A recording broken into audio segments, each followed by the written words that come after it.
I never thought that working from home would turn me into a full-time servant to my wife. For 3 years, I juggled a career, childcare, and housework until my mom stepped in, and everything changed in ways I never expected.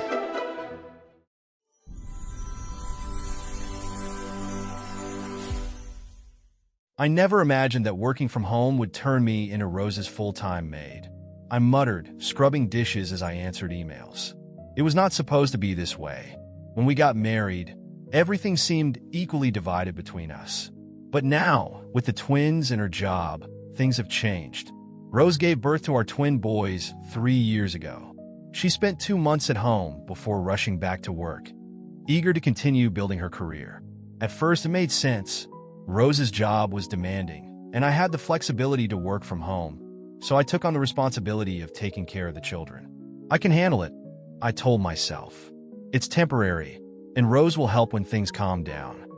But nothing calmed down. In those first few months, I did more than just take care of the kids. I fed them, changed diapers, and cleaned up the mess. Rose would come home exhausted, leave her purse near the door, and collapse on the couch. "I'm exhausted," she sighed. "Can you handle dinner?" "Of course," I said, juggling the boys and cooking. It wasn't ideal, but I thought, why not? She was tired from work, and I was already home. As time went on, though, I realized that Rose wasn't just tired. She seemed to hope that everything in the house would be resolved. I was no longer just a father. I was the cook, the cleaner, and the messenger.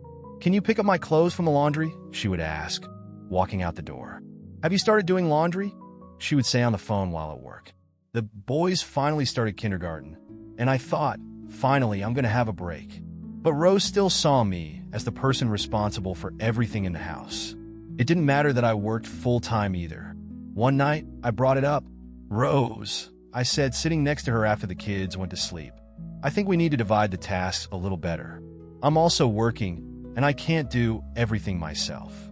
She looked up from her phone, frowning slightly. "But you stay home all day," she said. "You have time to do these things." I felt a sharp pang of frustration. "I'm working too," I said, trying to keep my voice calm. "It's not just about staying at home. I need help." Rose sighed, rubbing her temples.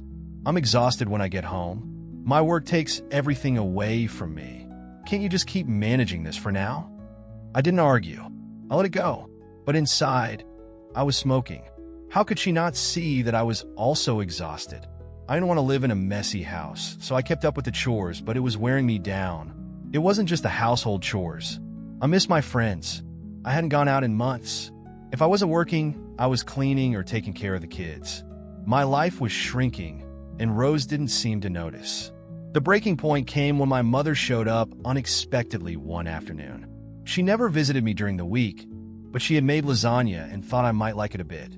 When she came home, I was in the middle of preparing dinner, folding laundry and trying to answer a work email.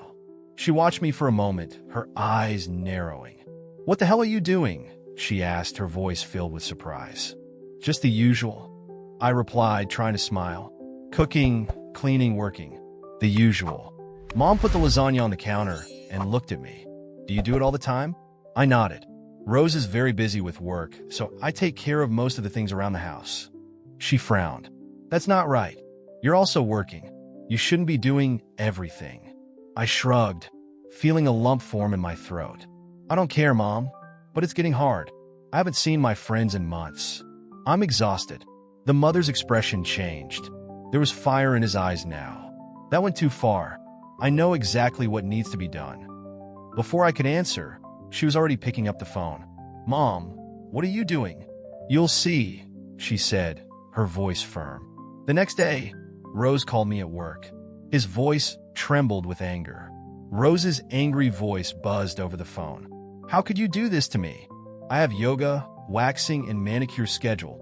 I blinked, not knowing what was happening. "What are you talking about?" "My weekend. Your mom appeared out of nowhere this morning and said I'm alone with the kids. She said you needed a break." I froze. Mom hadn't mentioned her plan. "Wait, what is she?" "She'll take you to a spa with your friends for the weekend," Rose snapped, her voice rising. "I don't have time for that. And now she's left me with everything." I could hear the frustration in his tone, but underneath was something else, something closer to panic. Before I could answer, I heard a rustle on the other end of the line. Then my mother's voice interrupted me. "Rose, you've been taking advantage of him for a long time," said the mother, her voice calm but firm. "Why do you think your time is more valuable than theirs? He works full-time, just like you, and yet he does everything around the house. That ends now." There was a pause. Rose did not respond at first. I could imagine her standing there, stunned, not knowing how to respond. "Mother," I started, but she interrupted me. "Don't worry, son. I'll take care of it," she said, her tone softening to me. "You go to that spa, and Rose will see what it's like to handle everything on her own for a change." Rose stammered, but I didn't notice. Her mother didn't let her finish. "Well, now you go. Have fun with the kids, Rose. It's past time for you to spend quality time with them." With that, the call ended. I stood there, phone in hand, a mixture of relief and disbelief swirling inside me. For the first time in years, I felt really seen. I was no longer just the invisible helper in the background. Mom understood. She was defending me. The weekend at the spa was everything I needed and more. For the first time in what seemed like an eternity, I wasn't thinking about cleaning, cooking, or whether the kids needed a snack. I wasn't worried about balancing my work and household chores. I was just I. As I sat in the hot tub, surrounded by a quiet silence, I realized how tired I was. I didn't realize how much weight I was carrying until I felt it was taken off. I muttered to myself, sinking deeper into the warm water. The tension in my shoulders and back began to melt, and for the first time in years, I felt at peace. Meanwhile, at home, Rose was getting a taste of what I was dealing with. From the moment she woke up, the children were her responsibility. Breakfast, dropping the kids off at school, doing laundry, cleaning, everything was on her shoulders now. When I returned home on Saturday night, Rose was waiting for me at the door. Her hair was tied up in a messy bun, and there were dark circles under her eyes. She ran up to me, wrapping her arms around my neck.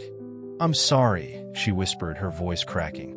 "I didn't realize how much you were dealing with until I did it all myself.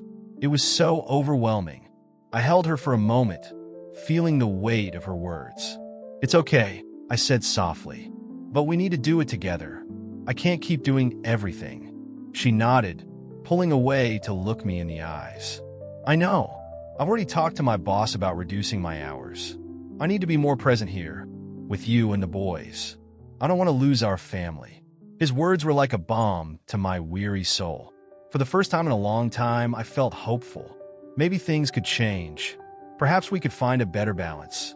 "I'm happy," I said, smiling. "We'll find out." In the following weeks, things began to change. Rose kept her promise. She reduced her work hours and began to dedicate herself more at home. It wasn't perfect, but it was better. I felt like we were a team again, working together instead of living separate lives under one roof. Now I felt stronger, both in my marriage and in myself. I learned that it was okay to ask for help, demand balance, and respect. Rose and I were working on it, and for the first time in years, I felt like we were on the same page. Let us know what you think of this story and share it with your friends. It might brighten their day and inspire them. See you in the next exciting story.